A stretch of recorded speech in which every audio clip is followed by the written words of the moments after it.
Paris साल 1956 सर्दी की एक रात फ्रांस के एक होटल के कमरे में कुछ पावरफुल लोग बैठे हैं। रूम में खामोशी है और हवा में टेंशन, क्योंकि जो बात होने वाली है अगर दुनिया को पता चल जाए तो कि इंटरनेशनल क्राइसिस पैदा हो सकता है। उनके सामने खड़ा है सिर्फ 33 साल का एक नौजवान डिप्लोमेट। ना वो प्रेसिडेंट है ना प्राइम मिनिस्टर, लेकिन उसकी डिमांड इतनी बड़ी है कि रूम में बैठे लोग हैरान रह जाते हैं। वो सीधा कहता है, हमें न्यूक्लियर रिएक्टर चाहिए। फ्रेंच लीडर्स एक दूसरे की तरफ देखते हैं। उनके जहन में सिर्फ एक सवाल है, अगर अमेरिका को पता चल गया तो। फ्रांस नहीं चाहता था कि अमेरिका को इस सीक्रेट डील का पता चले। ऐसी डील करना पॉलिटिकल रिस्क था, लेकिन वो नौजवान पीछे हटने को तैयार नहीं था। काफी घंटों तक डिस्कशन होती रही, आर्गुमेंट, प्रेशर, निगोशिएशन, और आखिरकार फ्रांस मान गया। डील साइन होने वाली थी, लेकिन उस वक्त एक और प्रॉब्लम पैदा हो गई। फ्रांस की गवर्नमेंट गिर चुकी थी। टेक्निकली जो लोग उस कमरे में बैठे थे उनके पास अब अथॉरिटी ही नहीं थी। यानी अगर डॉक्यूमेंट साइन हो जाते तो वो इलीगल हो सकते थे। रूम में फिर खामोशी हो गई।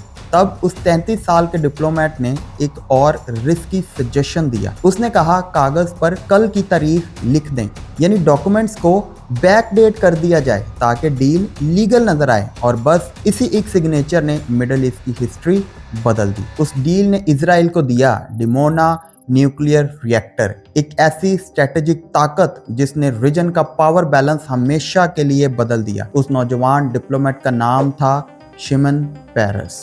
लेकिन असल सवाल ये है, एक छोटा सा मुल्क जिसके पास ना ऑयल था, ना ज्यादा जमीन, ना पानी, वो इतनी बड़ी स्ट्रेटेजिक डील तक पहुंचा कैसे? वो मुल्क जिसके बारे में 1948 में मिलिट्री एक्सपर्ट्स ने कहा था ये 2 हफ्ते भी जिंदा नहीं रह पाएगा, और आज न्यूक्लियर पावर है, टेक सुपर पावर है, और दुनिया की सबसे सुपर पावर इंटेलिजेंस में से एक है। इस कहानी को समझने के लिए हमें थोड़ा पीछे जाना होगा, बहुत पीछे, उस दिन पर जब ये मुल्क पैदा हुआ था और आज पैदा होते ही जंग में घिर गया। 14 मई 1948, इस दिन डेविड बेन गेरियन ने इजराइल की आज़ादी का ऐलान किया। लेकिन ये कोई जश्न का लम्हा नहीं था। आज़ादी के कुछ घंटों बाद ही जंग शुरू हो गई। एक तरफ नया बनने वाला मुल्क इजराइल था और दूसरी तरफ 5 अरब मुल्कों की फौजें, इजिप्ट, जॉर्डन, सीरिया, इराक और लिबनान। उस वक्त इजराइल की टोटल पॉपुलेशन तकरीबन 6,30,000 से 6,50,000 के दरमियान थी। मिलिट्री रिसोर्सेज भी बहुत लिमिटेड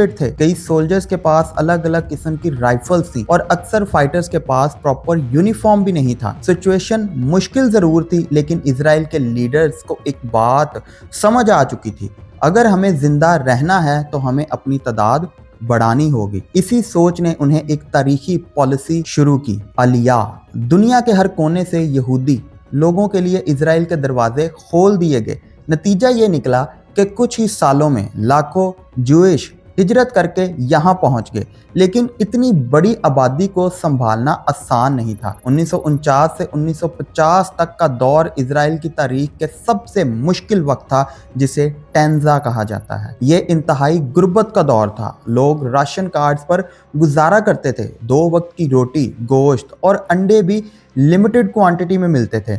कई फैमिलीज महीनों तक टेंट्स और टेम्परेरी कैंप्स में रहने पर मजबूर थीं। मगर याद रखें, ये वो वक्त था जब इजराइल ने दुनिया को दिखाया कि जज्बा और स्ट्रेटजी अगर मिल जाए तो भूख भी रास्ता नहीं रोक सकती। इसी मुश्किल वक्त में इजराइल ने एक स्ट्रेटेजिक डिसीजन लिया, अगर हम रिसोर्सेज में स्ट्रांग नहीं हैं तो हम नॉलेज में स्ट्रांग बनेंगे। इसलिए गवर्नमेंट ने सबसे ज्यादा फोकस एजुकेशन, साइंस और डिसिप्लिन पर किया, और यही डिसीजन फ्यूचर में गेम चेंजर बना। इजराइल के पास 2 बड़ी कमजोरियां थीं। पहली, उनके पास जमीन नहीं थी, ज्यादातर रेगिस्तान था। दूसरी, उनके पास पानी नहीं था। दुनिया के ज्यादातर मुल्क ऐसी सूरत हाल में रोना रोते हैं, लेकिन इजराइल ने अपनी कमी को अपनी अपॉर्चुनिटी बना लिया। Number 1, drip irrigation. उन्होंने एक ऐसी टेक्नोलॉजी इजाद की जहां पानी की एक एक बूंद सीधा पौधे की जड़ में जाती है। आज वही टेक्नोलॉजी पूरी दुनिया इस्तेमाल करती है। दूसरी,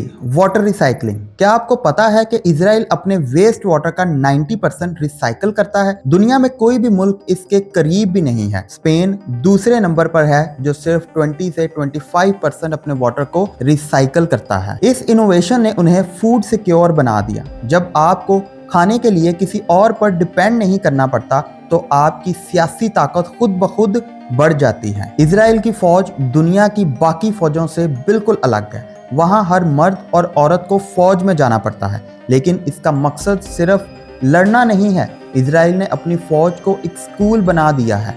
वहाँ एक खास यूनिट है, यूनिट 8200। यहाँ बेहतरीन दिमाग के लोग भर्ती किए जाते हैं। ये लोग कंप्यूटर, कोडिंग और हैकिंग सीखते हैं। जब ये लोग 2-3 साल बाद फौज से रिटायर होते हैं तो ये घर नहीं बैठते, ये अपने स्टार्टअप शुरू करते हैं। वेज, वाइबर, चेक पॉइंट, पोलो आल्टो, ये सब कंपनीज उन लोगों ने बनाई हैं जो यूनिट 8200 से निकले थे। आज इजराइल की 80% जीडीपी सिर्फ टेक सेक्टर से आती है। जब आपके पास दुनिया का बेहतरीन दिमाग हो तो दुनिया की बड़ी कंपनीज गूगल, माइक्रोसॉफ्ट, एप्पल खुद चलकर आपके पास आती हैं। इजराइल की असली ताकत उनके टैंक्स में नहीं है, बल्कि उनके इत्तेहाद यानी यूनिटी में है। इन लोगों ने सदियों तक कत्ले आम देखा है, इसलिए उन्हें जहन में एक बात बैठ गई है, नेवर अगेन, यानी जो हमारे साथ पहले हुआ है वो दोबारा नहीं होने देंगे। अभी हाल ही में जो वाकयात हुए हैं तो दुनिया ने देखा है कि कैसे लाखों लोग जो यूरोप और अमेरिका में सुकून की ज़िंदगी गुजार रहे थे, अपनी जॉब्स छोड़कर पहली फ़्लाइट पकड़कर इजराइल वापस आए ताकि अपने मुल्क के लिए लड़ सकें। यह जज्बा किसी फैक्ट्री के अंदर नहीं बनता, यह जज्बा बनता है उस एहसास से कि इजराइल हमारा आखिरी ठिकाना है। चाहे कोई उनकी पॉलिसी से कितना ही इख्तलाफ क्यों ना करे, लेकिन उनकी ये मुश्किल में खड़े रहने की ताकत एक हकीकत है। सवाल ये है कि इजराइल पावरफुल कैसे बना? अमेरिका की मदद से?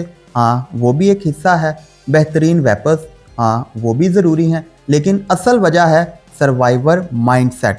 उन्होंने गुर्बत में एजुकेशन चुनी, रेगिस्तान में खेती बाड़ी चुनी और दुश्मनों के दरमियान टेक्नोलॉजी चुनी।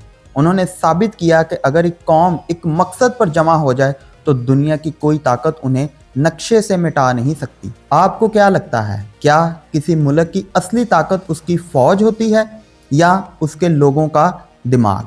आप क्या सोचते हैं इस बारे में? कमेंट सेक्शन में ज़रूर बताएं। और अगर आपको ये वीडियो इंफॉर्मेटिव लगी हो तो वीडियो को लाइक करें, चैनल को सब्सक्राइब करें और आगे दोस्तों के साथ इस वीडियो को लाजमी शेयर करें। मिलते हैं अगली वीडियो में, तब तक के लिए अल्लाह हाफिज़।